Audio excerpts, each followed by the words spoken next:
ঢাকা বিশ্ববিদ্যালয়, রাজশাহী বিশ্ববিদ্যালয় উচ্চ পদ্ধতির ক্ষেত্রে যে আমাদের ভর্তি পরীক্ষাটা হয়, এই ভর্তি পরীক্ষায় ইংলিশে ভালো করা খুবই গুরুত্বপূর্ণ, এবং সেই লক্ষ্যেই ইংলিশের আমাদের যে গ্রামাটিক্যাল আইটেমগুলো আছে এগুলোতেও ভালো করতে হবে। তার পাশাপাশি আমাদের কিছু মুখস্থ আইটেম আছে, সেগুলো আমরা দেখব।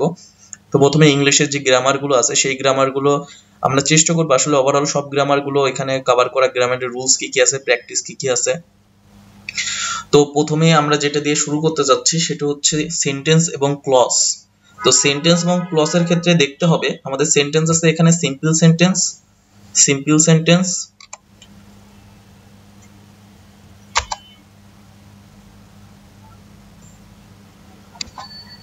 Simple sentence, complex sentence, compound sentence.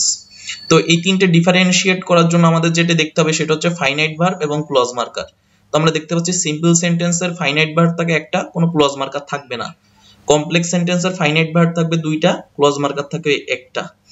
এবং কম্পাউন্ড সেন্টেন্স দুইটা বলতে দুইটা এবং দুইটার বেশি হতে পারে, তো সেটা আমরা পরে ডিসকাশনে যাচ্ছি। আপাতত ধরে নিচ্ছি দুইটা থাকবে এবং ক্লজ মার্কার থাকে একটা। কম্পাউন্ড সেন্টেন্সের ক্ষেত্রে ধরে নিলাম দুইটা থাকবে এবং ক্লজ মার্কার থাকবে, ক্লজ মার্কার বলতে কোঅর্ডিনেটিং কনজাংশন থাকবে একটা। এখন এই দুইটার ভিতরে ডিফারেন্সিয়েট করতে অনেক সময় পরীক্ষায় থাকে কোনটা কমপ্লেক্স সেন্টেন্স বা কম্পাউন্ড সেন্টেন্স বা কোনটা কমপ্লেক্স সেন্টেন্স। তো এই ক্ষেত্রে আমরা আরেকটু যদি ভিতরে যাই তাহলে দেখতে পাচ্ছি যে ফাইনাইট ভার্ব সিম্পলের ক্ষেত্রে একটা ফিক্সড, কমপ্লেক্সের ক্ষেত্রে দুইটা হতে পারে তার বেশি হতে পারে, কম্পাউন্ডের ক্ষেত্রেও সেম দুইটা হতে পারে তার বেশি হতে পারে। তবে সর্বক্ষেত্রে মনে রাখতে হবে ফাইনাইট ভার্ব ক্লজ মার্কার যেটা আছে এটা ফাইনাইট ভার্বের থেকে একটা কম হবে। ফাইনাইট ভার্ব যদি তিনটা হয় ক্লজ মার্কার হবে দুইটা, ফাইনাইট ভার্ব যদি দুইটা হয় ক্লজ মার্কার হবে একটা। আর সিম্পল সেন্টেন্সে কোনো ক্লজ মার্কার থাকবে না। এখন কম্পাউন্ড আর কমপ্লেক্স সেন্টেন্সে যদি আমরা ডিফারেন্সিয়েট করতে যাই তাহলে আমরা দেখতে পাবো এখানে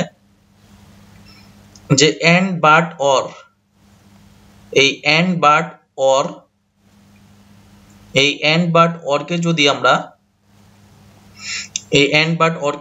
খেয়াল করি তাহলে দেখতে পাবো এটা কম্পাউন্ড সেন্টেন্সের ক্ষেত্রে ব্যবহৃত হয়। তাহলে কম্পাউন্ড সেন্টেন্সের ক্ষেত্রে যদি এন্ড বাট অর ব্যবহৃত হয় তাহলে আমরা ইজিলি এটা ডিফারেন্সিয়েট করতে পারবো, এন্ড বাট অর থাকলে সেটা কম্পাউন্ডে চলে যাবে।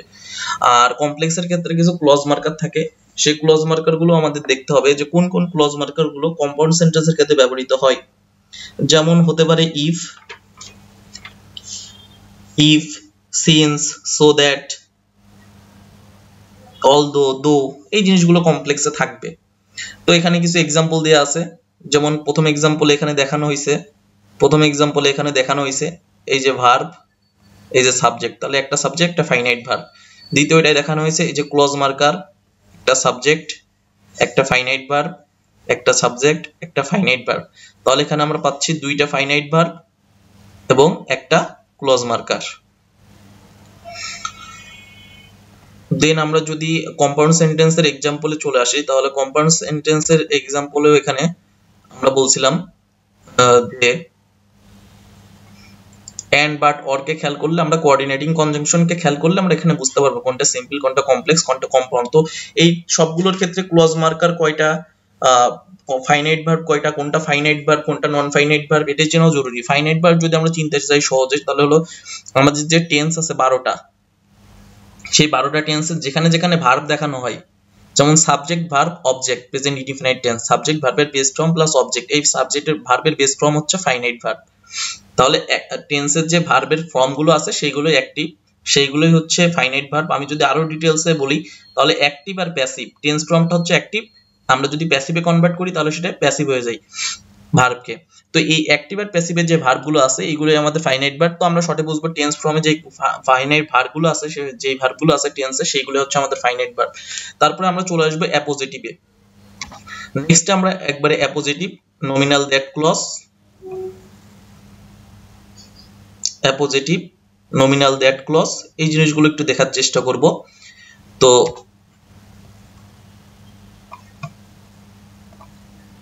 অ্যাপোজিটিভে যেটা বলতেছে এখানে আমরা এতটুকু দেখব, শুধু এই যে দুই কমার মাঝে কিছু জিনিস থাকতে পারে, যে জিনিসগুলোকে আমরা কনসিডার না করে এই যে সাবজেক্ট আর এই যে ভার্ব এই দুটোকে কানেক্ট করা, এই সাবজেক্ট অনুযায়ী ভার্ব বসবে এবং মাঝখানে যতটুকু আছে এটা হচ্ছে অ্যাপোজিটিভ, এটাকে আমরা ওভারলুক করে দেবো। অর্থাৎ এইটাকে আমরা এই সেন্টেন্সের সাবজেক্ট ভার্ব ডিসিশন নেওয়ার ক্ষেত্রে বা সাবজেক্ট ভার্ব ভার্বের সাথে সাবজেক্টে সংযুক্ত করার ক্ষেত্রে, কানেক্ট করার ক্ষেত্রে এতটুকুকে আমরা কোনো গণ্য করব না, বা এতটুকু যদি আমরা সেন্টেন্স থেকে বাদও দিয়ে দিই তাহলে সেন্টেন্সে কোনো ইম্প্যাক্ট পড়বে না। যেমন George was born in California, আবার যদি বলি George was senator was born in California, তো এতটুকু অংশই অ্যাপোজিটিভ, দুই কমার মাঝে যতটুকু থাকবে এটার সাবজেক্ট আর ভার্বের কানেকশনের ক্ষেত্রে কোনো প্রবলেম ক্রিয়েট করবে না।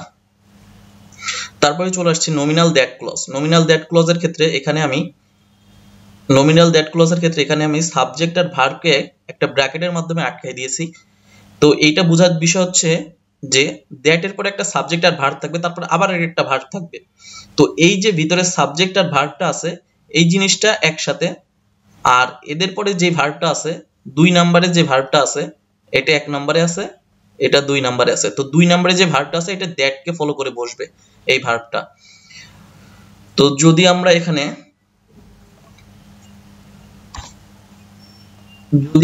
এক্সাম্পলটা একটু ফলো করি তাহলে দেখা যাচ্ছে যে দ্যাট আর এই যে এখানে মাইগ্রেট একটা ভার্ব, ইজ একটা ভার্ব, এই ইজটা দ্যাট কে ফলো করে বসছে এবং ভার্ব হচ্ছে মাইগ্রেট, এই জন্য মাইগ্রেটের সাথে এস বা ইএস বসে নাই, কারণ বার্ডস আছে। নাউনের সাথে এস বা ইএস যুক্ত হলে নাউন হয় প্লুরাল, আর ভার্বের সাথে এস বা ইএস যুক্ত হলে ভার্ব হয় সিঙ্গুলার। আরো একটা জিনিস মনে রাখবে, অ্যাডজেক্টিভের সাথে কোনো সময় এস বা ইএস যুক্ত হবে না। তাহলে এটা হচ্ছে nominal that clause. Nominal that clause তাহলে ক্লিয়ার। এরপরে আমরা যেটা আসছে সেটা হচ্ছে এমবিডেড কোশ্চেন। এটাও খুবই গুরুত্বপূর্ণ এমবিডেড কোশ্চেন। তো এমবিডেড কোশ্চেনের ক্ষেত্রে আমাদের কিছু জিনিস ফিক্সড আছে, যেমন ডাব্লিউএস এর পরে সাবজেক্ট প্লাস ভার্ব, ডাব্লিউএস এর পরে সাবজেক্ট প্লাস ভার্ব, এই দুইটা যদি স্ট্রাকচার আমরা ফলো করি তার দুইটা স্ট্রাকচারের ভিতর দেখব একটা পার্থক্য আছে, সেটা হচ্ছে একটা শেষে ফুল স্টপ আছে আর একটা শেষে কোশ্চেন মার্ক আছে। এখন প্রশ্ন হচ্ছে কোনটা শেষে ফুল স্টপ বসবে, কোনটা শেষে কোশ্চেন মার্ক বসবে। তো এটা যদি আমরা শিওর হতে যাই বা এটা যদি আমরা ডিফাইন করি তাহলে দেখা যাবে এই যে এতটুকু অংশ আমি প্রথমেই বলে দিয়েছি, ডাব্লিউএস এর পরে সাবজেক্ট আর ভার্ব হচ্ছে ফিক্সড। এখন অনেকে প্রশ্ন করতে পারে হোয়াট ইজ ইওর নেম, হোয়াটের পরে ইজ বসছে, তারপরে ইওর বসছে, তারপরে নেম বসছে, তারপরে কোশ্চেন মার্ক বসছে। তো এখানে কি ভুল আছে? ওইটা না, ওইটা ভুল নেই, ওইটা একটা সিম্পল সেন্টেন্স, কিন্তু এতে কিন্তু কমপ্লেক্স সেন্টেন্স, দুইটা ক্লজ একসাথে যুক্ত হয়েছে। ওইটা আমরা এক্সাম্পল এসে দেখবো। যেমন এই যে এটাও কিন্তু রাইট আছে। তো এটা আমরা পুরোটাই দেখবো, তবে আগে একটু রুলসটা দেখে নিই। রুলস যেটা বলতেছে, রুলস যেটা বলতে চাচ্ছে সেটা হচ্ছে আমাদের এখানে এই যে ফুল স্টপ আর কোশ্চেন মার্ক এটা নির্ভর করবে এই সামনের অংশটার উপরে। এই সামনের অংশ যদি কোশ্চেনের স্ট্রাকচারে আমাদের অক্সিলারি সাবজেক্ট মেইন ভার্ব থাকে, যেটা হচ্ছে আমাদের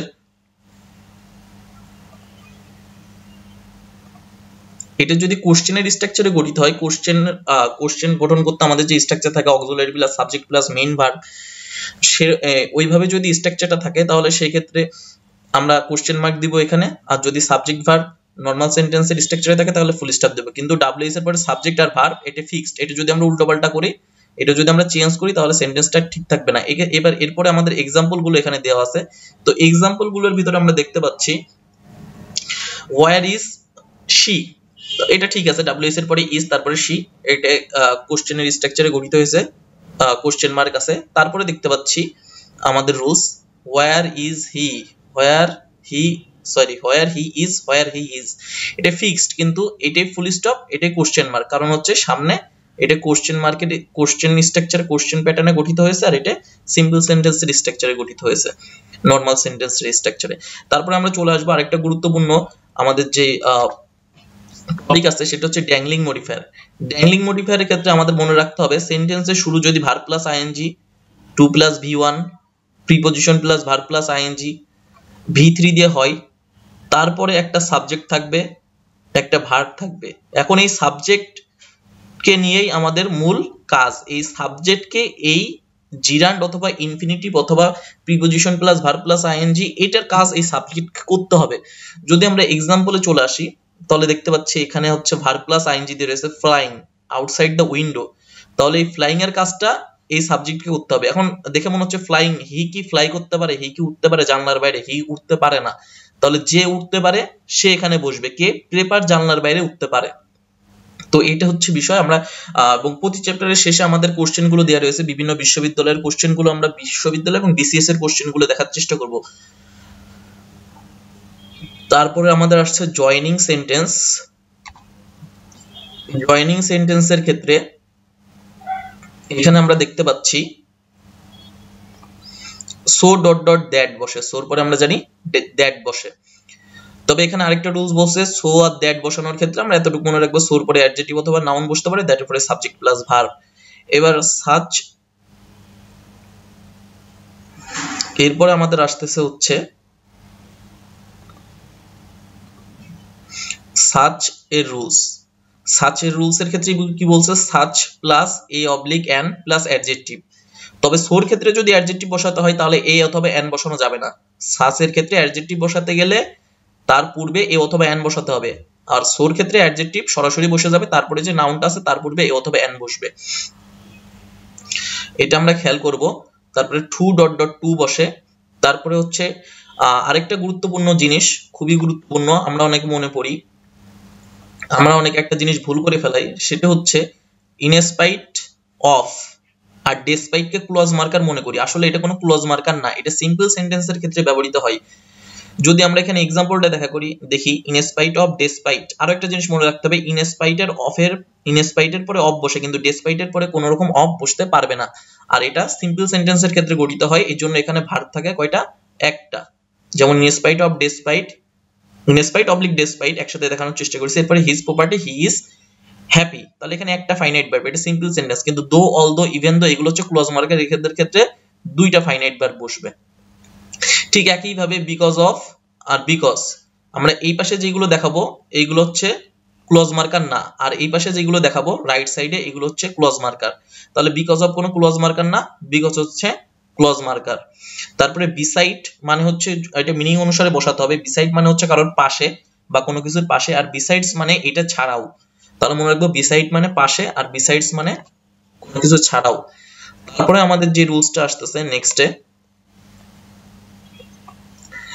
অ্যাজ এর সাথে এবং হোয়েন, অ্যাজ মানে একসাথে ঘটতেছে, আর হোয়েন মানে একটির পর আরেকটি। আমরা যদি কোনো সেন্টেন্সে অ্যাজ ব্যবহার করি, দুইটা অ্যাজ এবং হোয়েন দুইটাই ক্লজ মার্কার। হোয়েনকে রিলেটিভ প্রোনাউনও বলা হয়, কিন্তু অ্যাজ আর হোয়েন যখন ব্যবহার করব তখন মনে রাখতে হবে অ্যাজ মানে একই সাথে যখন দুইটা ঘটনা ঘটতেছে, দুইটা ক্লজে একই সাথে ঘটতেছে, তখন সেটা অ্যাজ। আর একটি ক্লজের ঘটনা ঘটার পরে যদি আরেকটা ক্লজের ঘটনা ঘটে সেই ক্ষেত্রে হোয়েন ব্যবহার করব। অ্যাজ সুন অ্যাজ এর ক্ষেত্রে যে স্ট্রাকচারটা দেওয়া আছে সেটা হচ্ছে অ্যাজ সুন অ্যাজ এর আগে যদি ফিউচার থাকে বা প্রেজেন্ট থাকে কোনো সমস্যা নেই, আমরা এই পাশে প্রেজেন্ট দেব। ফিউচার থাকলে বা প্রেজেন্ট থাকলে অ্যাজ সুন অ্যাজ এর ক্ষেত্রে এই পাশে আমরা প্রেজেন্ট টেন্স বসাইতে পারবো, কিন্তু এখানে যদি পাস্ট আসে তাহলে এখানেও পাস্ট চলে আসবে। এবার আমরা কন্ডিশনে চলে আসব।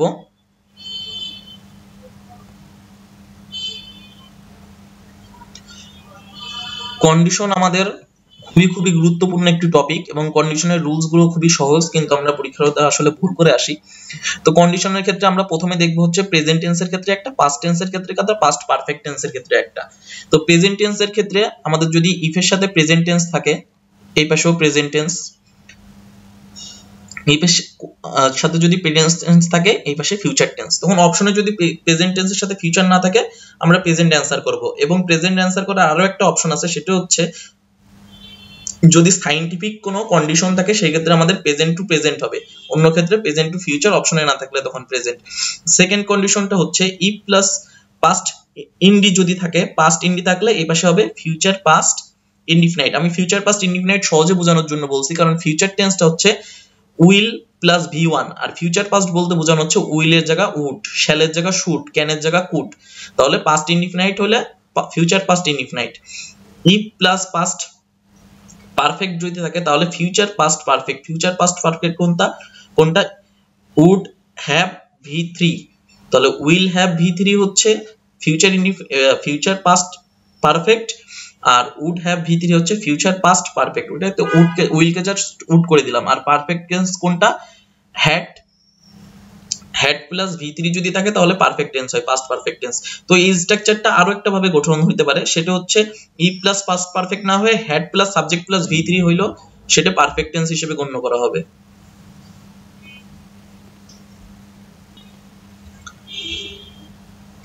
এবং আর খুবই খুবই গুরুত্বপূর্ণ যে জিনিসটা আছে, আমরা যে জিনিসগুলো পরীক্ষার আসলে আসলে এই জিনিসগুলো ট্রিক্স হয়ে যায়, সেটা হচ্ছে আমরা সাধারণত হ্যাভ দেখলেই পারফেক্ট টেন্স মনে করি, হ্যাড দেখলেই হ্যাভ বা হ্যাজ দেখলেই প্রেজেন্ট পারফেক্ট টেন্স মনে করি, হ্যাড দেখলে পাস্ট পারফেক্ট টেন্স মনে করি। আসলে এটা ঠিক না। শুধু হ্যাভ আর হ্যাজ যদি থাকে, শুধু হ্যাভ অথবা হ্যাজ, এদের পরে V3 নাই, তখন সেটা প্রেজেন্ট ইনডিফিনাইট হয়ে যাবে। শুধু হ্যাড, এদের পরে V3 নাই, তখন এটা পারফেক্ট টেন্স হবে না, তখন এটা পাস্ট ইনডিফিনাইট টেন্স হবে।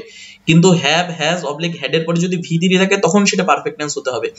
তো এই ক্ষেত্রে আমরা একটু ভালোভাবে মনে রাখতে পারি, কন্টিনিউয়াস টেন্স হতে গেলে অবশ্যই ভার্ব প্লাস আইএনজি থাকতে হবে, এবং পারফেক্ট টেন্স হতে গেলে অবশ্যই V3 থাকতে হবে। তো শুধু হ্যাভ হ্যাজ থাকলে এদের পরে যদি V3 না থাকে তাহলে প্রেজেন্ট ইনডিফিনাইট, শুধু হ্যাড থাকলে এদের পরে V3 না থাকলে পাস্ট ইনডিফিনাইট। তবে হ্যাভ হ্যাজ এর পরে যদি V3 আসে তখন প্রেজেন্ট পারফেক্ট, হ্যাড এর পরে যদি V3 আসে তখন পাস্ট পারফেক্ট। এরপরে আসতেছে as if as though. As if as দোর ক্ষেত্রে আগে যদি প্রেজেন্ট ইনডিফিনাইট থাকে, পরে পাস্ট ইনডিফিনাইট হবে। তবে অ্যাজ ইফ অ্যাজ দো সিন্সের ক্ষেত্রে, সিন্সেরটা খুবই গুরুত্বপূর্ণ। সিন্সের আমাদের দুইটা রুলস পাবো, এখানে একটা রুলস পাবো, তারপরে শুধু সিন্স যখন ক্লজ মার্কার হিসেবে ব্যবহৃত হচ্ছে তখন কি স্ট্রাকচারে গঠিত হবে, আর সিন্স যখন ক্লজ মার্কার হবে না তখন কি স্ট্রাকচারে গঠিত হবে, এই দুইটা বিষয় একটু দেখতে হবে। সিন্স এখানে আমাদের ক্লজ মার্কার হিসেবে ব্যবহৃত হচ্ছে, তো ক্লজ মার্কার হিসেবে যখন ব্যবহৃত হচ্ছে এর সাথে অলদো অ্যাজ ইফ দুইটা আমরা একসাথে দেখতেছি।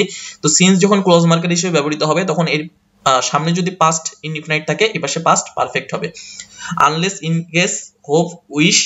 আনলেসটা হচ্ছে নেগেটিভ ওয়ার্ড, আনলেস থাকলে আর এক্সট্রা করে নট নিয়ে আসার দরকার নেই। যদি এক্সট্রা নট নিয়ে আসা হয় তাহলে সেটা আনলেসের সাথে, আনলেস যুক্ত ক্লজের সাথে যদি নট নিয়ে আসে তাহলে সেটা রিডান্ডেন্সির ভুল হয়ে যাবে। আনলেস নিজেই নেগেটিভ। ইন কেস মানে ইফ, যেমন কন্ডিশন বলছিলাম, যে যদি আমরা এভাবে ধরি যে আপনি আমাকে 10 টাকা দিলে আমি আপনাকে 5 টাকা ফেরত দেবো, বা 15 টাকা ফেরত দেবো 5 টাকা যোগ করে, তো এটা হচ্ছে কন্ডিশন। আপনি যদি আমাকে 10 টাকা না দেন আমি আর ফেরত দেবো না, এটা হচ্ছে ইফ। আর ইন কেসটা বলা হচ্ছে এরকম যে আজকে বৃষ্টি হতে পারে, আসলে বৃষ্টি হবে কি না হবে তার কোনো ঠিক নাই, হতেও পারে নাও পারে, এটা হচ্ছে ইন কেস। তো উইশের ক্ষেত্রে আরেকটা বিষয় আছে, উইশ আর ওয়ার, এই ওয়ার জিনিসটা আমি ভুলে গেছি। ইফ এর সাথে যদি ওয়ার থাকে, যদি কোনো কিছু এমন হয় যেটা অস্বাভাবিক, if I were king I would help the poor, তাহলে যেটা আসলে সম্ভব না সেই জিনিসের ক্ষেত্রে ওয়ার ব্যবহৃত হয়। উইশও অলমোস্ট সেম একই টাইপের।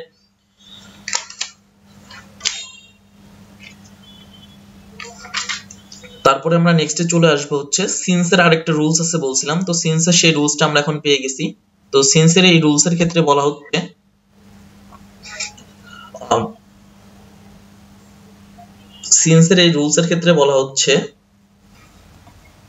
তো সিন্সের এই রুলসের ক্ষেত্রে আমরা যেটা দেখবো সেটা হচ্ছে ফর প্লাস, আমরা একসাথে লিখে দিয়েছি, একটু মনে রাখতে হবে, ফর প্লাস সংখ্যা প্লাস টাইম, আর সিন্সের সাথে টাইম। যদি আমরা এক্সাম্পল দিই এরকম, সিন্স মর্নিং, সিন্সের সাথে শুধু টাইম, সিন্স মর্নিং। আর ফরের ক্ষেত্রে যদি দিই ফর 5 আওয়ার্স, তাহলে একটা সংখ্যা চলে আসছে। তো এই জিনিসটা একটু খেয়াল করতে হবে, since plus time, for plus সংখ্যা প্লাস টাইম। তারপরে আমাদের আসতেছে while, এবং এখানে একটা গুরুত্বপূর্ণ রুলস আছে, সেটা হচ্ছে বাই ফিউচার। এটা ঢাকা বিশ্ববিদ্যালয়ের প্রশ্ন ছিল, by future time, by the year 2020, by before this time. এই বাই এর সাথে যদি টাইম যুক্ত থাকে তখন কিন্তু ফিউচার পারফেক্ট টেন্স বসবে। এটি খুবই গুরুত্বপূর্ণ একটা রুলস। আরেকটা ছিল, আমাদের আরেকটা রুলস আছে, সেটা হচ্ছে while এর ক্ষেত্রে পাস্ট কন্টিনিউয়াস, while এর পরে পাস্ট কন্টিনিউয়াস, তারপরে পাস্ট কন্টিনিউয়াস বসবে। আর বিফোর আর আফটারের একটা রুলস আছে, আফটারের পরে বিফোরের আগে পারফেক্ট টেন্স বসে। তো আমি সহজে মনে রাখার জন্য একটু বলি, আফটার যুক্ত ক্লজ, দুইটা ক্লজ থাকবে, তো আফটার যুক্ত ক্লজটা পারফেক্ট টেন্স হবে, আর বিফোর যুক্ত যে ক্লজটা থাকবে সেটা পারফেক্ট হবে না। আদার্স যে ক্লজটা থাকবে, অর্থাৎ বিফোর যুক্ত ক্লজটা পারফেক্ট হবে না, এটা বাদে অন্য যেটা থাকবে সেটা পারফেক্ট। আফটার যুক্ত ক্লজটা পারফেক্ট হবে, এটার সাথে অন্য যেটা থাকবে সেটা পারফেক্ট হবে না, এতটুকু মনে রাখলেই হবে। তারপরে আরেকটা রুলসে চলে আসছি, সেটা হচ্ছে affirmative agreement, negative agreement. Affirmative agreement, negative এগ্রিমেন্টের ক্ষেত্রে আমরা প্রথমে অ্যাফার্মেটিভ এগ্রিমেন্টে চলে আসছি। অ্যাফার্মেটিভ এগ্রিমেন্টের ক্ষেত্রে প্রথমে আমাদের যেটা মনে রাখতে হবে সেটা হচ্ছে অ্যাফার্মেটিভ এগ্রিমেন্টের ক্ষেত্রে ট্রু অলসো থাকে, সো থাকে, এবং প্রথম সেন্টেন্স যেটা আছে ক্লজ সেটা অ্যাফার্মেটিভে হবে, অবশ্যই পজিটিভ হবে, নেগেটিভ ওয়ার্ড থাকতে পারবে না। আর টু অলসো কখন বসবে লাস্টে, যখন সাবজেক্ট ভার্ব থাকবে, আর সো বসলে ভার্ব আগে চলে আসবে তারপরে সাবজেক্ট। এখন এখানে আরো তিনটা কন্ডিশন আছে, এই তিনটা কন্ডিশন আমি নিচে লিখে দিছি। Be verb am is are was R be being been, এই বি ভার্ব কখন বসবে এখানে, মডাল ভার্ব কখন বসবে এখানে, ফাইনাইট ভার্ব অর্থাৎ ডু ডাজ ডিড কখন এখানে বসবে, এইটা খেয়াল করতে হবে। তো প্রথমে আমরা দেখব এখানে আইডেন্টিফিকেশনের কিওয়ার্ড কি কি। Too also so, too also শেষে বসে, সো ফার্স্টে বসে, শেষে বসলে টু অলসো শেষে বসলে সাবজেক্ট ভার্ব, সো সামনে বসলে ভার্ব তারপরে সাবজেক্ট। এরপরে আরো একটা জিনিস আসতেছে, সেটা হচ্ছে আমরা বলতে যাচ্ছি এখানে ভার্ব, বি ভার্ব কখন বসবে, উইল কখন বসবে, ডু ডাজ ডিড কখন বসবে। তো এটা আমরা সহজে মনে রাখার জন্য যেভাবে করব সেটা হচ্ছে, এই যে অ্যাফার্মেটিভ এগ্রিমেন্টের এখানে একটা ভার্ব থাকবে, এই ভার্বটা যদি বি ভার্ব থাকে অর্থাৎ am is are was were থাকে, তাহলে এখানেও এম ইজ আর ওয়াজ ওয়ারের যে কোনো একটা বসবে। এখানে যদি মডাল থাকে এখানেও মডাল বসবে। এখানে যদি ফাইনাইট ভার্ব অর্থাৎ রান, রান শুধু রান বসে, শুধু স্টাডি বসে, শুধু ওয়াক বসে, তাহলে এখানে শুধু একটা ফাইনাইট ভার্ব বসে, তখন এটার অক্সিলারি হিসেবে আমরা ডু ডাজ ডিড বসাবো। এখন আরো একটা কন্ডিশন আছে, সেটা হচ্ছে এখানে ডু বসাবো না ডাজ বসাবো না ডিড বসাবো, সেটা ডিপেন্ড করবে এই সাবজেক্টের উপরে। অর্থাৎ যেই সেন্টেন্সের অক্সিলারি বসাচ্ছি সেই সেন্টেন্সের সাবজেক্টের উপর, নাম্বারের উপর বেস করে এখানে সিঙ্গুলার অথবা প্লুরাল বসবে, কিন্তু অক্সিলারিটা আমরা টেনে নিয়ে আসবো কোথা থেকে, অ্যাফার্মেটিভ এগ্রিমেন্ট থেকে। মেন অ্যাফার্মেটিভ যে স্টেটমেন্টটা ছিল সেই স্টেটমেন্ট থেকে আমরা নিয়ে আসবো। নেক্সটে চলে আসছে নেগেটিভ এগ্রিমেন্ট। নেগেটিভ এগ্রিমেন্টের ক্ষেত্রে একটা বলছিলাম নেগেটিভ, আচ্ছা প্রথমে আমরা কিওয়ার্ড গুলো দেখে নিই। নেগেটিভ এগ্রিমেন্টের কিওয়ার্ড হচ্ছে ইদার, নেগেটিভ এগ্রিমেন্টের কিওয়ার্ড ইদার আর নিদার, বা আইদার অথবা নাইদার। তো আইদারটা শেষে বসে টু অলসোর মতো, আর নিদারটা সামনে বসে সোর মতো। এক্ষেত্রেও সেম, আগে অক্সিলারি চলে আসবে, তারপরে আগে বসলে আগে অক্সিলারি তারপরে সাবজেক্ট, আর ইদার শেষে বসলে আগে সাবজেক্ট তারপরে অক্সিলারি। এখন একটা জিনিস দেখা যাচ্ছে, এখানে নেগেটিভ ওয়ার্ড আছে, এখানে আবার পজিটিভ ওয়ার্ড আছে, কারণ নিদার নিজেই নেগেটিভ, এখন এই জন্য এখানে পজিটিভ অক্সিলারি বসবে। দুইটা নেগেটিভ ওয়ার্ড পরপর বসালে সেটা ভুল হয়ে যাবে, কিন্তু এখানেও নেগেটিভ এখানেও নেগেটিভ, দুইটা নেগেটিভের এগ্রিমেন্ট করতে হবে। এখানেও নেগেটিভ আছে, এই নিদারও নেগেটিভ, আরেকটা নেগেটিভ এখানে বসানোর দরকার নেই। এবং সিমিলারলি ভাবেই ভার্বের যে কন্ডিশন গুলো অ্যাফার্মেটিভে বলছিলাম, বি ভার্ব, মডাল অক্সিলারি অথবা হচ্ছে বি ভার্ব, মডাল অক্সিলারি অথবা ফাইনাইট ভার্ব থাকলে ডু ডাজ ডিড এর যে রুলসটা ছিল এখানে সেম ভাবে অ্যাপ্লাই হবে। তারপর আরেকটা রুলস আছে যেটা আমাদের বইতে নেই, সেটা হচ্ছে ভাইস ভার্সা কিভাবে হবে। এখানে এক্সাম্পল সহ দেয়া আছে, he doesn't trust her and vice versa, মানে অপোজিট যতটুকু আছে ততটুকু এখানে আমরা দেখাতে পারি। কোনো কিছু না লিখে জাস্ট ভাইস ভার্সা লিখলেও এটা অপশনে যদি এরকম থাকে সেটাও রাইট আছে। তো আমরা নেক্সট যে এগ্রিমেন্টটা আছে সেই এগ্রিমেন্টটা করব না, জাস্ট এখানে ভাইস ভার্সা লিখে দিলে এগ্রিটা করে নিচ্ছে অটোমেটিক। তারপর আমাদের চলে আসছে parts of speech. Parts of speech আমরা খুব শর্টে শেষ করব। পার্টস অফ স্পিচ এখানে আমাদের মনে রাখতে হবে the plus noun plus of, the এবং নাউনের মাঝে, সরি দা এবং অফের মাঝখানে হচ্ছে নাউন বসে। এখানে আরো একটা জিনিস বলে রাখি, আসতেছে অবশ্য সমস্যা নেই, তাহলে দা আর অফের মাঝে নাউন বসে। তবে এখানে একটা ওয়ার্ড না থেকে যদি দুইটা ওয়ার্ড থাকে তাহলে প্রথমটা অ্যাডজেক্টিভ তারপর একটা নাউন, যদি দুইটা ওয়ার্ড না থাকে তিনটা ওয়ার্ড থাকে তাহলে প্রথমটা অ্যাডভার্ব তারপর একটা অ্যাডজেক্টিভ তারপর একটা নাউন। এখন বলা হচ্ছে অ্যাডভার্ব অ্যাডজেক্টিভ নাউন না বসে দুইটাই যদি নাউন বসে তাহলে প্রথমটা অ্যাডজেক্টিভ হিসেবে গণ্য হবে এরকম, আর পরেরটা নাউন হিসেবে গণ্য হবে। তারপর আমরা চলে আসছি যে ভার্বের আগে এইটা সাবজেক্ট না এইটা সাবজেক্ট, অর্থাৎ ভার্বের আগে যদি একাধিক ওয়ার্ড থাকে, খুবই গুরুত্বপূর্ণ, ভার্বের আগে যদি একাধিক ওয়ার্ড থাকে কোনটা সাবজেক্ট হিসেবে ধরবো, এটাকে দা আইসকে না কালারকে।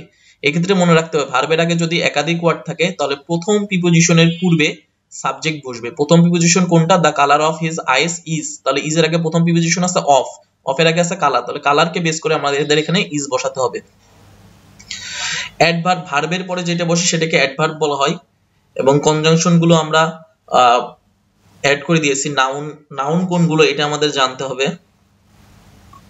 ওকে, আমরা আগে একটু নাউন গুলো একটু চিনি। নাউন গুলো যদি আমরা বই খুলি বই দেখতে পারবো, নাউনের শেষে কোনো ওয়ার্ডের শেষে যদি সিই, আইওএন, টিআইওএন, এসআইওএন, এমইএনটি, তারপরে হচ্ছে ISM, age, NESS HOOD hood, Brotherhood, যেমন এগুলো থাকলে এগুলোকে আমরা নাউন হিসেবে ধরবো। তবে এবার বিউটিফুল, ফুল যদি থাকে তাহলে সেটা আবার অ্যাডজেক্টিভ হবে। হুড থাকলে নাউন, ফুল থাকলে অ্যাডজেক্টিভ। তারপরে আমরা চলে আসবো হচ্ছে অ্যাডভার্ব কি কি আছে। অ্যাডভার্ব গুলো হচ্ছে always, often, almost, just, quite, also, only, never, rarely, hardly, usually, generally, probably, even, ago, again, here, there, now, then, once, soon, sometimes, yesterday, tomorrow, twice, seldom, today, thus। আর হচ্ছে conjunction, conjunction চিনার আমি conjunction গুলো বলে দিই। And, but, or আছে, as আছে, if আছে, both, because, else, lest, before, after, however, still, till, until, either, neither, either or, neither nor, although, unless, অর্থাৎ যেগুলো আমরা আসলে ক্লজ মার্কেট হিসেবে ব্যবহৃত করি। তারপরে চলে আসছে কাউন্টেবল নাউন এবং আনকাউন্টেবল নাউন। কাউন্টেবল নাউন এবং আনকাউন্টেবল নাউনের ক্ষেত্রে কাউন্টেবল হচ্ছে যেটা গণনা করা যায়, আনকাউন্টেবল যেটা গণনা করা যায় না। আসলে এতটুকু বললে এখানে বোঝানো সম্ভব না। কাউন্টেবল নাউন এবং আনকাউন্টেবল নাউনের ক্ষেত্রে একটা চার্ট আছে খুবই গুরুত্বপূর্ণ বইতে, সেটা হচ্ছে সিমিলার ওয়ার্ড, একই রকম মিনিং, কিন্তু একটা কাউন্টেবল আর একটা হচ্ছে আনকাউন্টেবল। কেন? যদি বলি ক্লাইমেট কাউন্টেবল, আবার ওয়েদার বললে আনকাউন্টেবল, এবং আনকাউন্টেবল নাউনের আগে আর্টিকেল বসতে পারে না, এন আর্টিকেল বসতে পারে না, কারণ এন বললে সিঙ্গুলার বোঝায়। অবশ্য দি বসতে পারে, দি হচ্ছে নির্দিষ্ট অর্থে বসতে পারে। তবে আবার যদি বলি জব, জব বললে কাউন্টেবল, ওয়ার্ক বললে আবার আনকাউন্টেবল, ওয়ার্ক গোনা যাবে না, জব গোনা যাবে। যদি মেশিন বলি কাউন্টেবল, মেশিনারি বললে আনকাউন্টেবল, ম্যান বললে কাউন্টেবল, ম্যান মিন হতে পারে, তবে ম্যানকাইন্ডকে আমরা নন কাউন্ট হিসেবে ধরবো। ট্রাফিক জ্যাম খুবই ইউজ টু আমরা যে শব্দের সাথে, ট্রাফিক জ্যামটা কাউন্টেবল, শুধু ট্রাফিক বললে আবার আনকাউন্টেবল। তো এটার একটা চার্টই আছে, এখানে আমরা দেখে নিতে পারবো। আরেকটা আছে, আরো কিছু বিষয় আছে যেগুলো হচ্ছে আনকাউন্টেবল নাউন, যেমন advice, homework, money, music, poverty, damage, news, information. News information খুবই গুরুত্বপূর্ণ, নিউজ ইনফরমেশন, হোমওয়ার্ক, মানি, এগুলো হচ্ছে আনকাউন্টেবল নাউন। তারপর আমরা জানি এই কিছু কিছু আনকাউন্টেবল নাউন যেগুলো আমরা বলছি বা পড়বো বইতে, তার সাথে আবার কিছু কিছু আনকাউন্টেবল নাউনের সাথে যদি আমরা এ পিস অফ লাগাই, মানে যোগ করে দিই সামনে, তাহলে সেটা আবার কাউন্টেবল হয়ে যাবে। যেমন a piece of advice, a piece of information, A bar of soap, a piece of equipment, a piece of furniture, খুবই খুবই গুরুত্বপূর্ণ। শুধু ফার্নিচার আনকাউন্টেবল নাউন, তবে এ পিস অফ ফার্নিচার লাগাই দিলে সেটা কি হয়ে যাবে? কাউন্টেবল নাউন হয়ে যাবে। আবার আছে প্লুরাল কাউন্টেবল নাউন, কিন্তু তাদের সাথে এস বা ইয়েস নেই। কোন ওয়ার্ড গুলো প্লুরাল কাউন্টেবল নাউন, যেগুলোর সাথে আমাদের এখানে এগুলো আমি উল্লেখ করি না, এগুলো বইতে পাওয়া যাবে, আমি জাস্ট মুখে বলে দিচ্ছি। এরপরে আমরা হচ্ছে আদার্স কিছু রুলস গুলো দেখবো। তাহলে কি আছে? People, children, child singular, children কিন্তু প্লুরাল, চিলড্রেন চাইল্ডস হয় না, এটা আমরা মনে রাখবো। People, children, cattle, police, poultry, public, advocacy, এইগুলো হচ্ছে এমনি প্লুরাল, এগুলোর সাথে কোনো এস বাই এস দরকার হয় না। তারপরে আমরা খুবই গুরুত্বপূর্ণ একটা রুলস এখানে আছে। তো আমরা একটা গুরুত্বপূর্ণ পার্টে চলে আসছি, সেটা হচ্ছে টাইম, মানি, ওয়েট, লেন্থ, ডিস্টেন্স, অর্থাৎ সময়, টাকা, দূরত্ব, ওজন, এইসব পরিমাপকের ক্ষেত্রে এরা প্লুরাল হতে পারে, কিন্তু এদের ভার্ব অলওয়েজ সিঙ্গুলার। 1,00,000 কোটি ডলার্স হইলেও এটার পরে ইজ বা ওয়াজ সিঙ্গুলার ভার্ব বসবে। তারপরে যেটা বলা হচ্ছে ফিউ, মেনি, নাম্বার, এটা হচ্ছে কাউন্টেবল নাউনের পূর্বে বসে। লিটিল, মাচ, অ্যামাউন্ট, এটা হচ্ছে আনকাউন্টেবল নাউনের পূর্বে বসে। তবে অনলি থাকলে only a few, only a little বসতে পারে। তারপরে অলমোস্টের আমরা মোস্টের 4টা রূপ দেখতে পাচ্ছি, এর বাইরে মোস্টের আর কোনো রূপ নেই। সেটা হচ্ছে almost all, almost all of the, most of the, এর বাইরে আমরা বসাতে পারবো না। তো আমাদের প্রোনাউন নাউনের পার্টটা শেষ, এবার আমরা প্রোনাউনের পার্টে চলে আসবো। প্রোনাউনের পার্টের ক্ষেত্রে আমাদের একটা বক্স দেয়া আছে প্রোনাউনের, যেখানে কোনগুলো সাবজেক্টিভ প্রোনাউন, কোনগুলো অবজেক্টিভ প্রোনাউন। আমি আবারও বলছি, আমরা যে গ্রামার গুলো দেখছি এই গ্রামারের রুলস এর সাথে মিলায় আমাদের প্রিভিয়াস ইয়ারের ইউনিভার্সিটিতে কোন কোন কোশ্চেন গুলো আসছিল এবং বিসিএস এ কি কি কোশ্চেন আসছিল সেগুলো আমাদের প্র্যাকটিস করতে হবে। তো প্রোনাউনের একটা চার্ট আছে, সেখানে বলা আছে কোনগুলো সাবজেক্টিভ প্রোনাউন, যেমন আই সাবজেক্টিভ, আই এর অবজেক্টিভ হচ্ছে মি, পসেসিভ হচ্ছে মাইন, পসেসিভ অ্যাডজেক্টিভ হচ্ছে মাই। তো এইগুলো আমাদের একটু দেখতে হবে ভালো করে। তো এখানে আমাদের যেটা বলা আছে,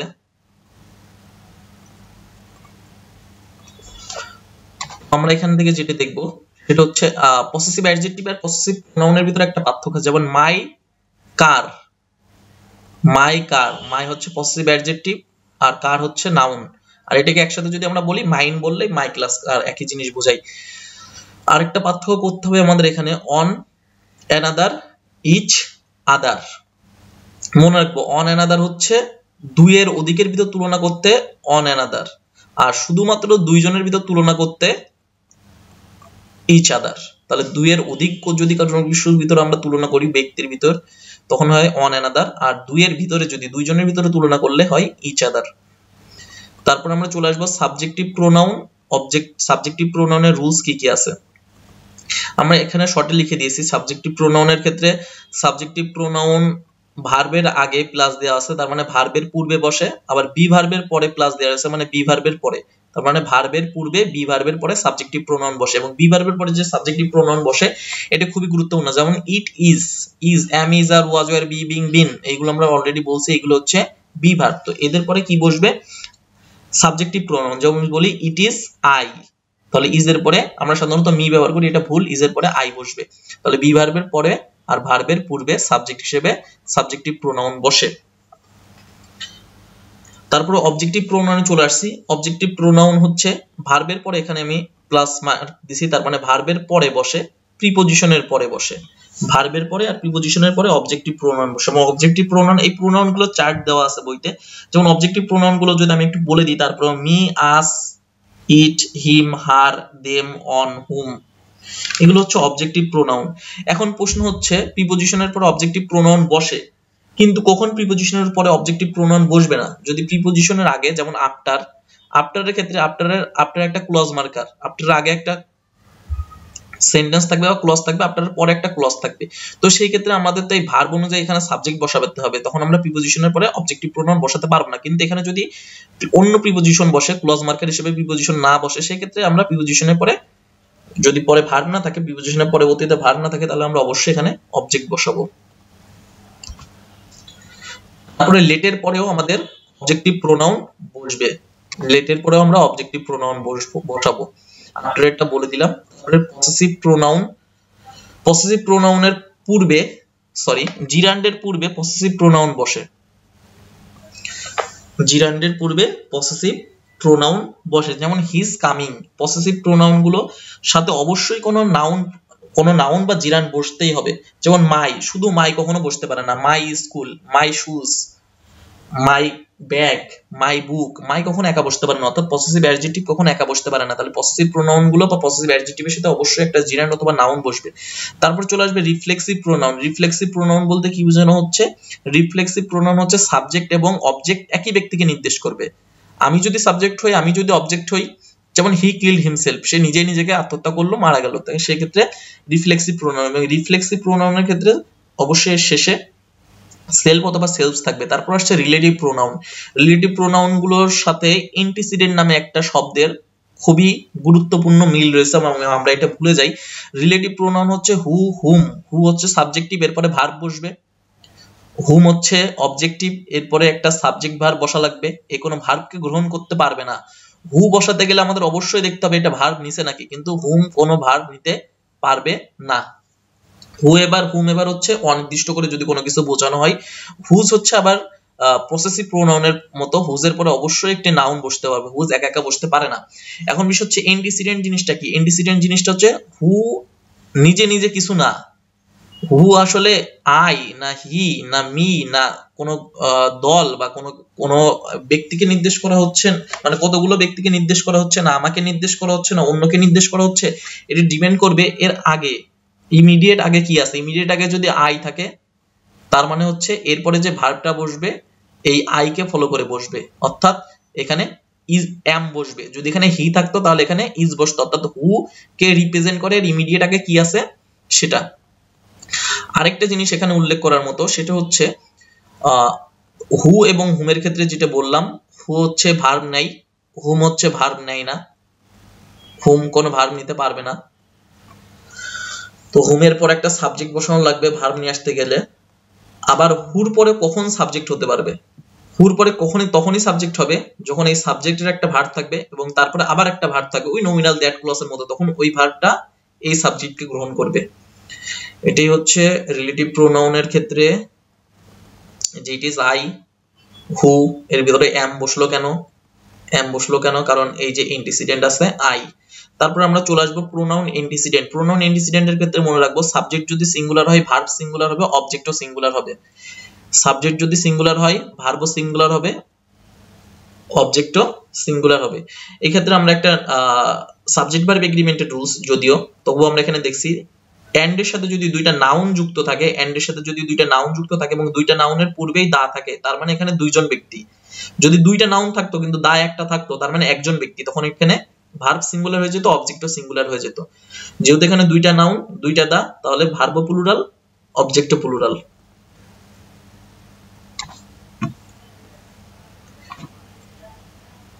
সিমিলার ভাবে যেটা আলোচনা করে দিলাম, অর্থাৎ দুইটা নাউন আছে কিন্তু দা একটা, তার মানে একজন ব্যক্তি, তার মানে ভার্বও সিঙ্গুলার, অবজেক্টও সিঙ্গুলার। তারপর আরেকটা রুলস আলোচনা করা হচ্ছে 123, 23, 131। এটার আসলে বিষয় কি? এটার বিষয়টা হচ্ছে first person I, second person you, third person you বা হি যা আছে, sorry you, third person he. তো এখানে যে বিষয়টা আছে কখন 123 এর রুলসে বসবে, কখন তো কখন হচ্ছে আমরা জানি কখন 123 এর রুলসে যখন আমাদের তিনটাই থাকবে, ফার্স্ট পারসনও থাকবে, সেকেন্ড পারসনও থাকবে, থার্ড পারসনও থাকবে, তখন আমরা কোনটা আগে বসাবো কোনটা পরে বসাবো এমন যদি কোনো কনফিউশন থাকে সেই ক্ষেত্রে আমাদের এই রুলসটা দেওয়া হয়েছে। তো 123 সাধারণত আমরা ফার্স্ট পারসন আগে বসাবো, তারপরে সেকেন্ড পারসন, তারপরে থার্ড পারসন বসাবো। তবে তারপরে যদি দুইটা থাকে, দুইটা থাকলে সেকেন্ড পারসন মানে ফার্স্ট পারসন নাই, সেক্ষেত্রে সেকেন্ড পারসন এবং থার্ড পারসন। কখন আমরা 231 বসাবো সেই রুলসটা হচ্ছে যদি আচ্ছা আমি আরে একটু কারেকশন করে দিই এখানে, সেটা হচ্ছে সাধারণত আমরা 231 এর রুলসে বসাবো, সাধারণত আমরা নরমালি 231 এর রুলসে বসাবো, অর্থাৎ আগে সেকেন্ড পারসন, তারপরে থার্ড পারসন, তারপরে ফার্স্ট পারসন। খুবই গুরুত্বপূর্ণ, ফার্স্ট পারসন প্রথমে, সেকেন্ড পারসন, তারপরে থার্ড পারসন। আমি এখানে সিরিয়ালের জন্য 123, 23 আর 231 দিছি, আসলে উল্টো ভাবে শুরু করব আমরা। তো প্রথমে হচ্ছে যদি নরমালি তিনটে পারসনই থাকে তাহলে সেকেন্ড পারসন, থার্ড পারসন, তারপরে ফার্স্ট পারসন। যদি দুইটা থাকে সেক্ষেত্রে ফার্স্ট পারসন নাই, তাহলে সেকেন্ড পারসন আর থার্ড পারসন বসবে, আগে সেকেন্ড পারসন তারপরে থার্ড পারসন বসবে। এখন যদি কোনো দোষ স্বীকারের ক্ষেত্রে সেন্টেন্সটা গঠিত হয় তখন আগে ফার্স্ট, তারপরে সেকেন্ড, তারপরে থার্ড পারসন। এবং এই ক্ষেত্রে যদি আমরা অবজেক্ট বসাতে চাই, অবজেক্ট বসাতে গেলে অলওয়েজ ফার্স্ট পারসনকে ফলো করে বসবে। যেমন আই, হি, ইউ তিনটাই আছে, কিন্তু আমরা অবজেক্ট বসাতে গেলে ফার্স্ট পারসনকে ফলো করে বসাবো, অর্থাৎ আই থাকলে এখানে আওয়ার বসবে, আই থাকলে আওয়ার বসবে।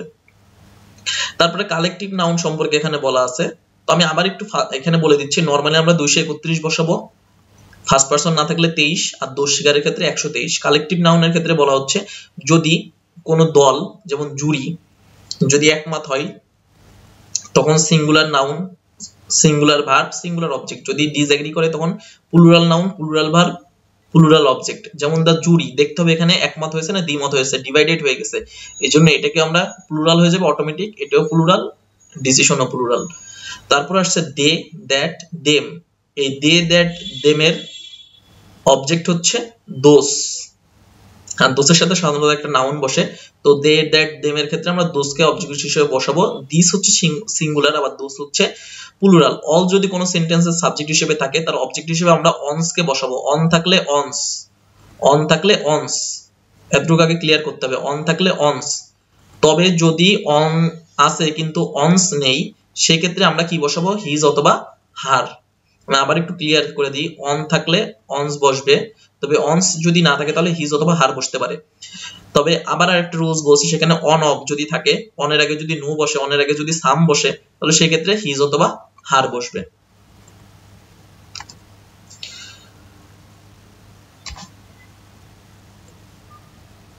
তারপর একটা রুলস বলছে not only, not dot dot but, either dot dot or, neither dot dot nor, not only but also or.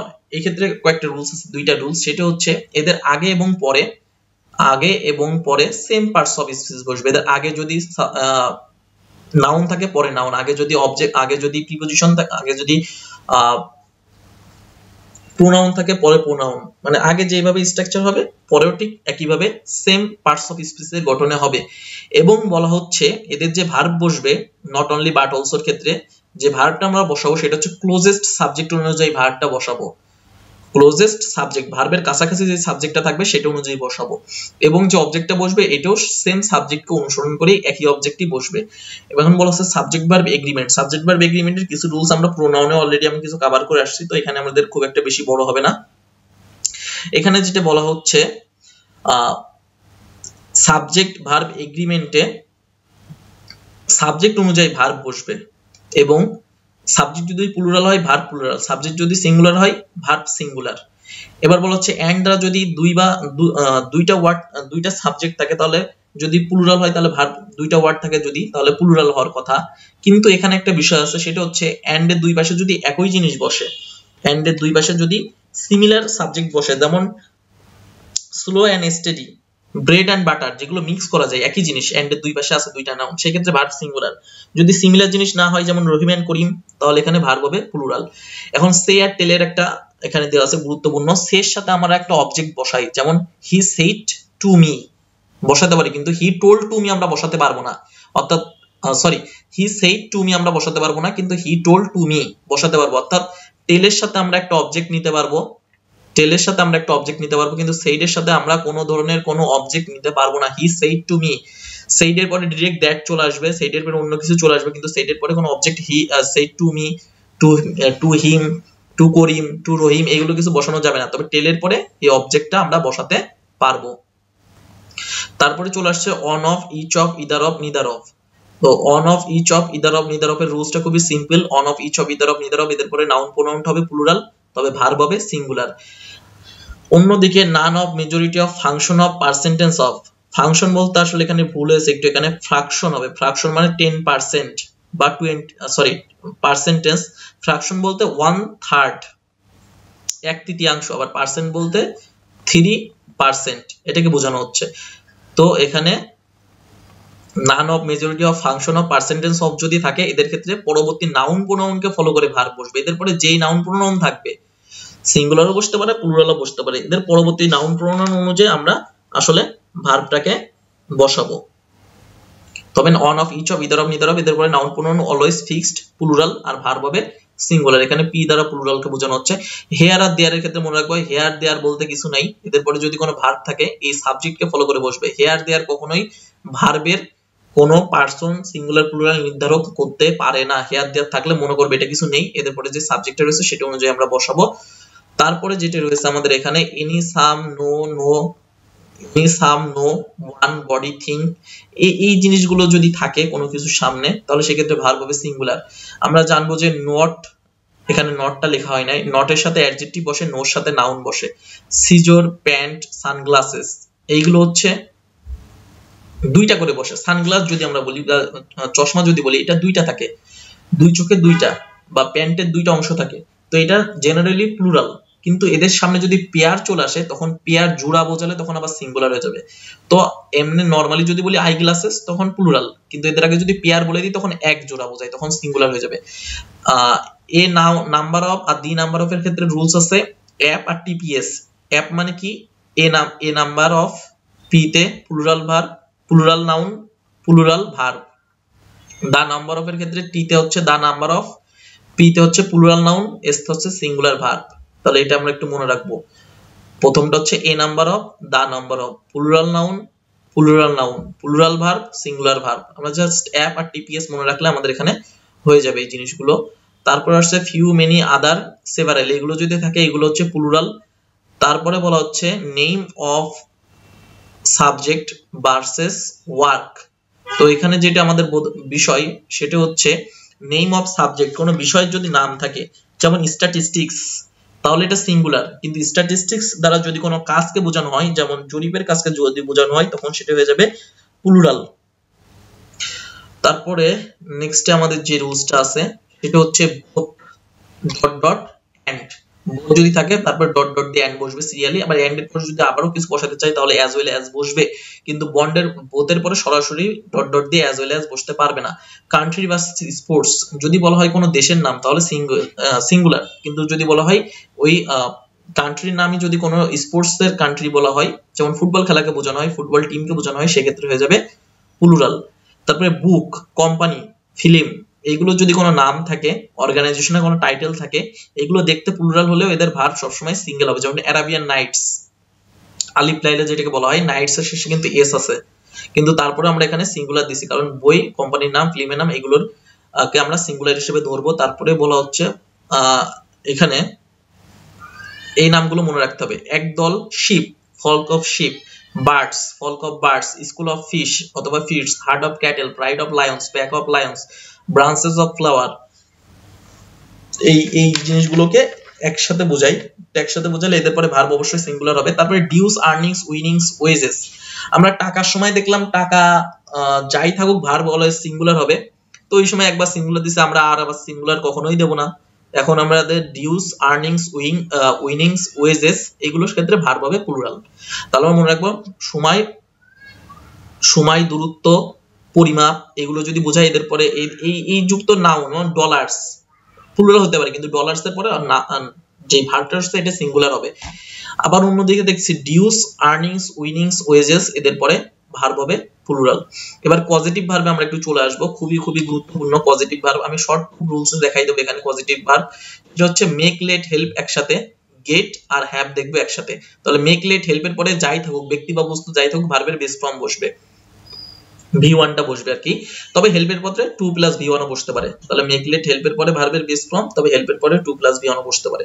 এবার আমরা আসতেছি হচ্ছে গেট, হ্যাভ। গেট, হ্যাভ এর পরে যদি বস্তু থাকে তাহলে V3 একই জিনিস, তবে ব্যক্তির ক্ষেত্রে দুইটা আবার আলাদা।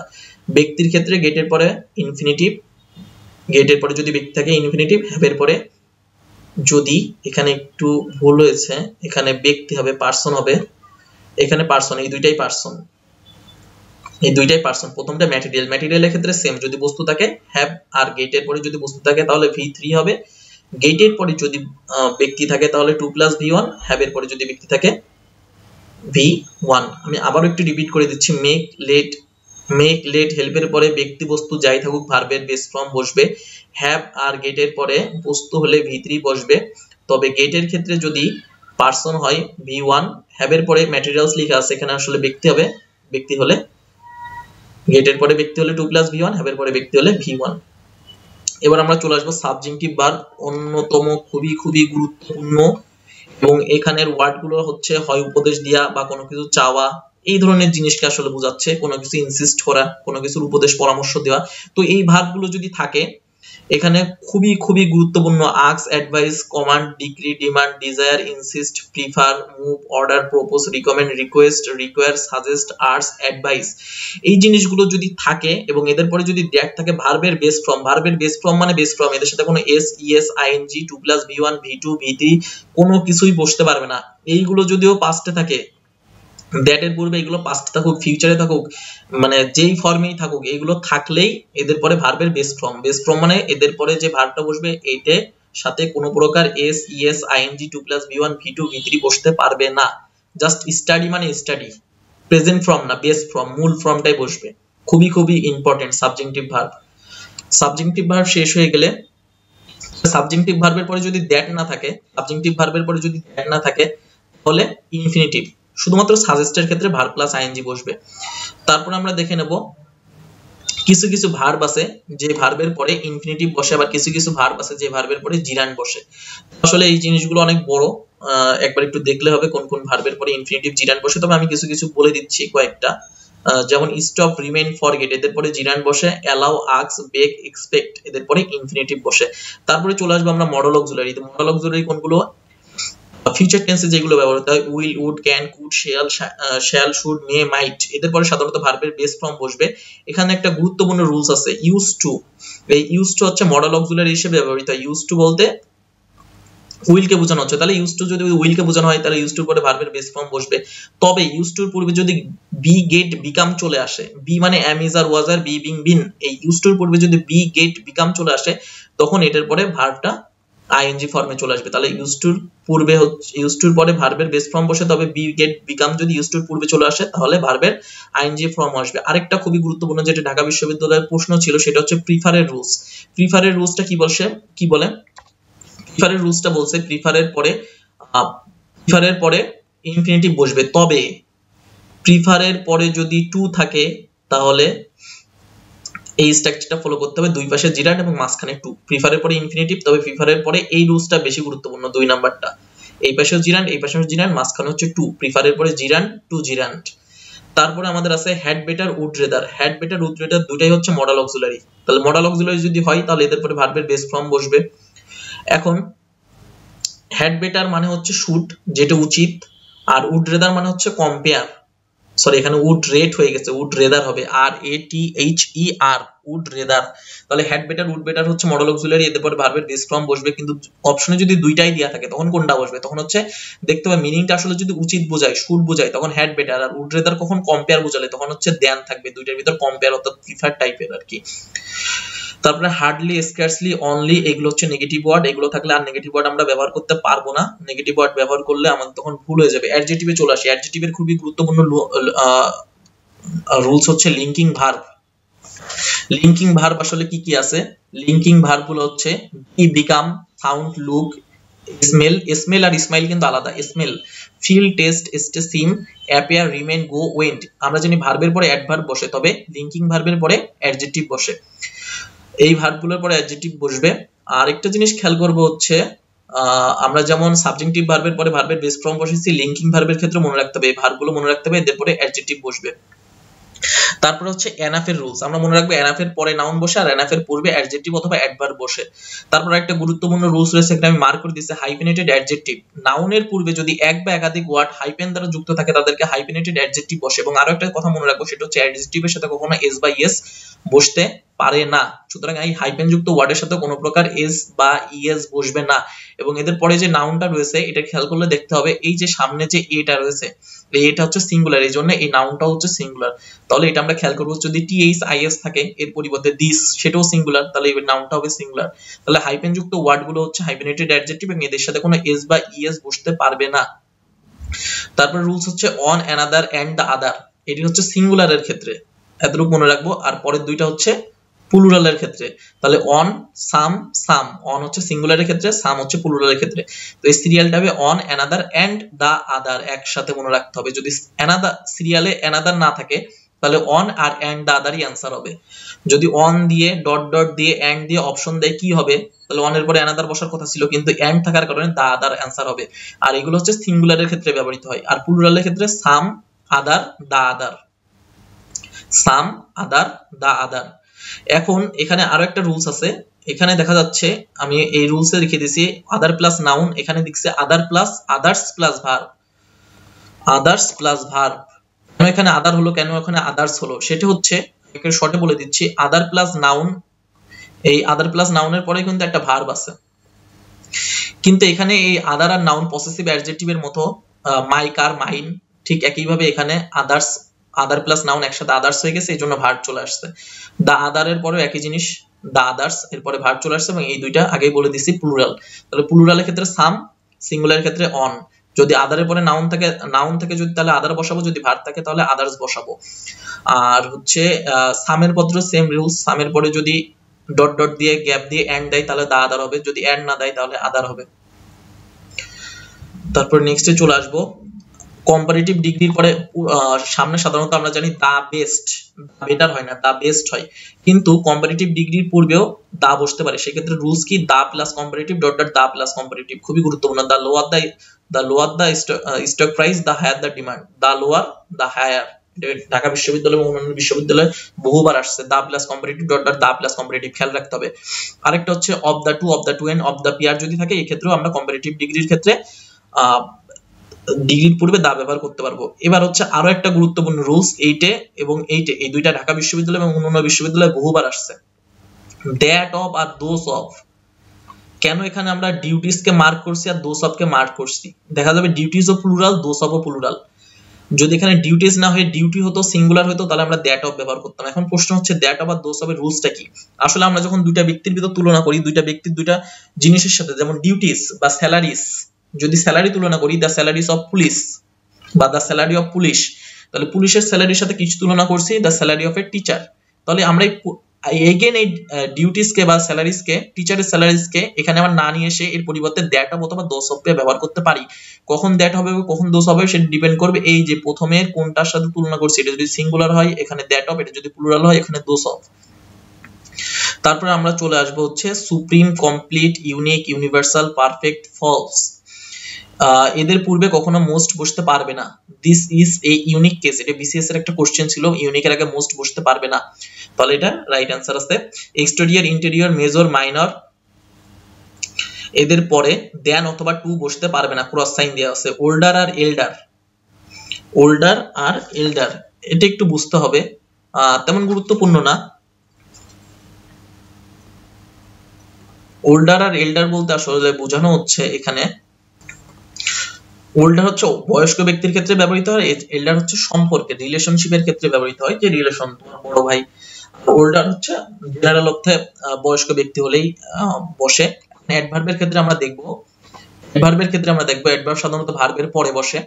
ম্যানার, প্লেস, টাইম, টাইমটা সবসময় সেন্টেন্সের শেষে বসে। অ্যাডভার্বের বসানোর স্ট্রাকচার হলে অ্যাডভার্ব অফ ম্যানার বসবে, অ্যাডভার্ব অফ প্লেস বসবে, তারপরে টাইমটা সবার শেষে বসে, এটা খেয়াল করতে হবে। তারপরে হচ্ছে ফাস্ট, লেট, হার্ড, এটা যদি অ্যাডভার্ব অফ ম্যানার, আমরা কিভাবে কাজ করি সেটা হচ্ছে ম্যানার, তাহলে হার্ডটা যদি আমাদের অ্যাডভার্ব হয়, হার্ডটা যদি আমাদের অ্যাডভার্ব হয়, আমরা সেই ক্ষেত্রে অ্যাডভার্ব অফ ম্যানার হয়, সেই ক্ষেত্রে আমরা এদের সাথে এলওয়াই যুক্ত করতে পারবো না।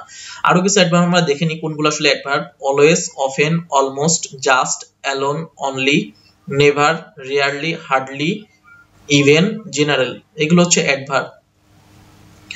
অ্যাডভার্ব সাধারণত অক্সিলারি ভার্ব এবং মেইন ভার্বের মাঝামাঝি বসে, এখানে সেটাই বোঝানো হচ্ছে, অ্যাডভার্ব মেইন ভার্ব এবং অক্সিলারি ভার্বের মাঝে বসে। Hardly, rarely, scarcely, never, barely, seldom, no sooner, এগুলো অ্যাডভার্ব এবং এই অ্যাডভার্ব গুলো হচ্ছে নেগেটিভ, এই অ্যাডভার্ব গুলো নেগেটিভ। নাউনের সাথে এলওয়াই যুক্ত হলে অ্যাডজেক্টিভ হয়, যেমন ফ্রেন্ড, ফ্রেন্ড হচ্ছে নাউন, এলওয়াই যুক্ত হলে ফ্রেন্ডলি হচ্ছে অ্যাডজেক্টিভ, কিন্তু অ্যাডজেক্টিভের সাথে এলওয়াই যুক্ত হলে তখন হয়ে যায় অ্যাডভার্ব। ইয়েট, অলরেডি, আমাদের একটু মনে রাখতে হবে ইয়েট আর অলরেডি রুলসটা এখানে আছে। অলরেডিটা হচ্ছে প্রেজেন্ট পারফেক্ট টেন্সের হ্যাভ, হ্যাজ আর ভি3 এর মাঝে অলরেডিটা বসে, আর নেগেটিভ পারফেক্ট টেন্সের শেষে ইয়েট বসে। তবে ইয়েট নেগেটিভ পারফেক্ট টেন্সের যদি হ্যাভ, হ্যাজ এর পরে বসতে চাই তাহলে সেক্ষেত্রে ইনফিনিটিভ বসবে, 2 প্লাস v1, তাহলে হ্যাভ, হ্যাজ এবং ভি3 এর মাঝখানে অলরেডি বসে।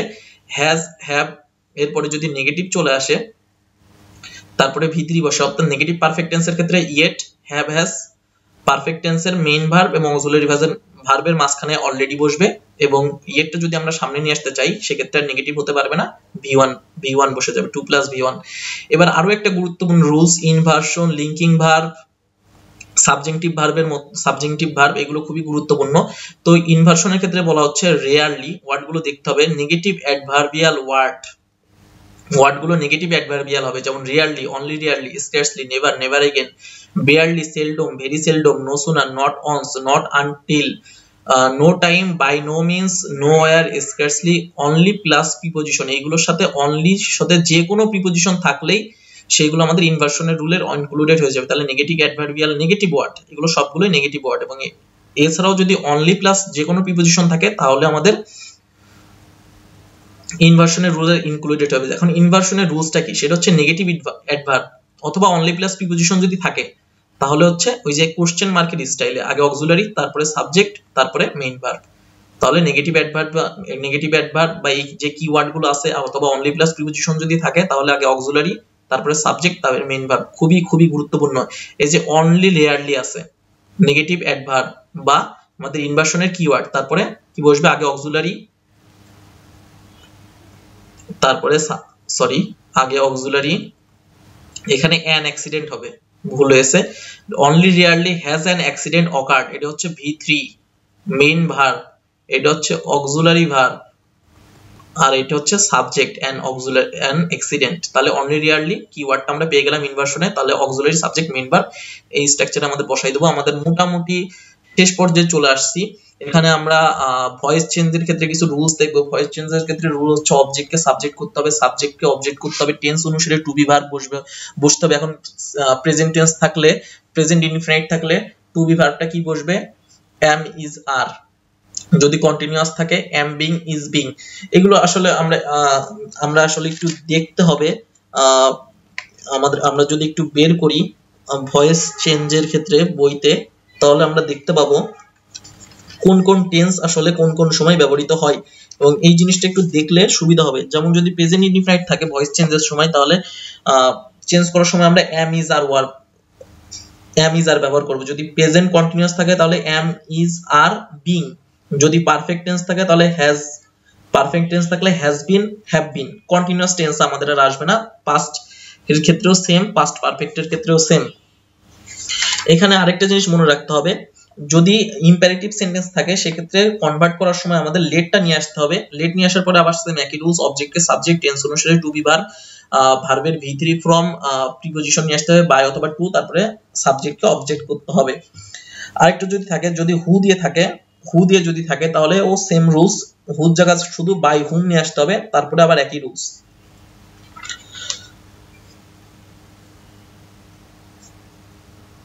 এবং যদি কোন সেন্টেন্স এমন হয় যে রিফ্লেক্সিভ প্রোনাউনের মতো, হি কিলড হিমসেলফ, সে নিজেই নিজেকে মেরে ফেললো, তাহলে এখানে আমরা সাবজেক্ট অবজেক্টকে আর চেঞ্জ করতে পারবো না। এখানে যেখানে যা সাবজেক্ট আছে সেখানেই থাকবে, শুধু বি ভার্বটা চেঞ্জ হয়ে যাবে আর প্রিপজিশন চলে আসবে। এবার আমাদের একেবারে শেষ পর্যায়ে চলে আসছে, সেটা হচ্ছে এন্টিসিপেটরি ইট। এন্টিসিপেটরি ইটের ক্ষেত্রে মনে রাখবো ইট ইজ প্লাস V3, সেটি ইট ইজ ব্লিপড হতে পারে, ইট ইজ হাইপোথিসিসড হতে পারে। তো এই ওয়ার্ডগুলো যদি আমাদের থাকে সেই ক্ষেত্রে আমাদের পরে দ্যাট বসবে। ইট ইজ এর পরে যদি V3 থাকে তারপরে দ্যাট বসবে। এটা হচ্ছে এন্টিসিপেটরি ইট। তো এখানে ওয়ার্ডগুলো দেওয়া আছে এন্টিসিপেটরি ইটের সাথে আসলে কি কি বসবে, তো ওয়ার্ডগুলো আমরা দেখে নেব। এটা হচ্ছে মিসক্লেনিয়াসে চলে আসছে আমরা।